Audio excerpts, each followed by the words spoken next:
This question comes from Simone Wallace in New York.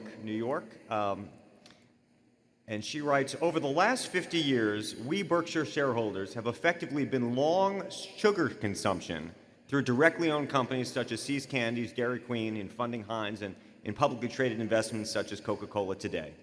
Yet from improvements in scientific research, we as a society have become increasingly attuned to the true costs of greater sugar consumption in the form of rising healthcare costs. We are seeing this awareness of sugar's impact in changing consumer behavior. Carbonated soft drink volumes are declining, and consumer packaged good companies focused on the center aisles of supermarkets are struggling with organic growth. Have we reached an inflection point in human behavior in how consumers view sugar consumption? And do you think Coca-Cola's moat, and potentially that of Heinz or Kraft's, is narrowing? And if not, what news would it take you to be convinced that it is? Well, I think it's an enormously wide moat, but I think it's also true that the trends you described are happening. But there will be 1.9 billion 8-ounce servings of Coca-Cola products, not Coca-Cola, but Coca-Cola products consumed in the world today. And I don't think you're going to see anything revolutionary, and I think you will see all food and beverage companies adjust to the expressed preferences of the consumers as they go along. No company ever does well ignoring its consumers, but there will be, I would predict 20 years from now, there will be more people there will be more Coca-Cola cases consumed than there are now by some margin. Back in the late 1930s, Fortune ran an article saying that the growth of Coca-Cola was all over, and when we bought our Coca-Cola stock in 1988, people were not that enthused about gross profitabilities for the product. I sit here as somebody who, in the last 30 years, 1/4 of all the calories I've consumed come from Coca-Cola. And that is not an exaggeration. I am 1/4 Coca-Cola. I'm not sure which quarter, but if you really, I don't think there is this choice. I think there's a lot to be said about being happy with what you're doing. If I'd been eating broccoli and Brussels sprouts and all that all my life, I don't think I'd live as long.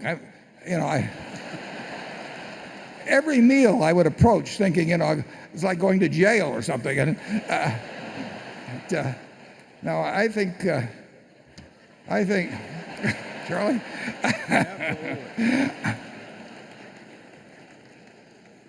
Charlie's 91, and his habits aren't that different than mine. They're slightly better. But there's no question about it. The way I look at it is, sugar is an enormously helpful substance. It prevents premature softening of the arteries, and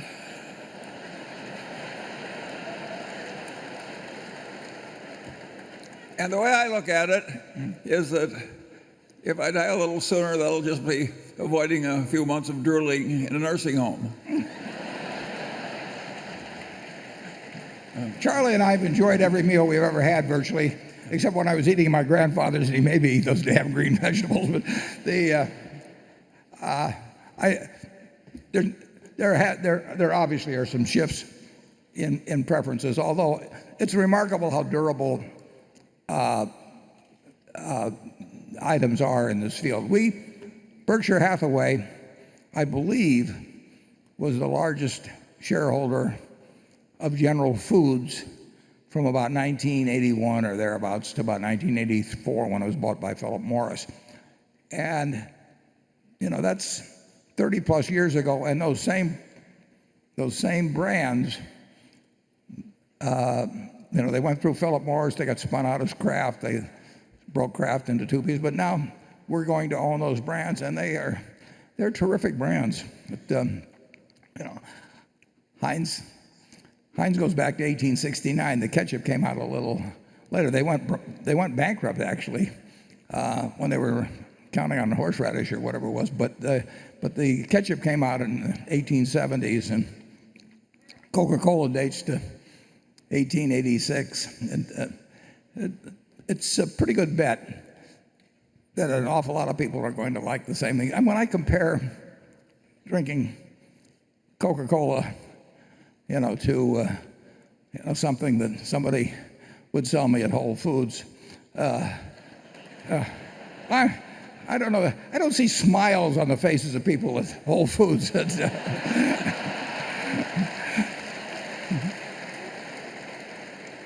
So I like the brands we're buying.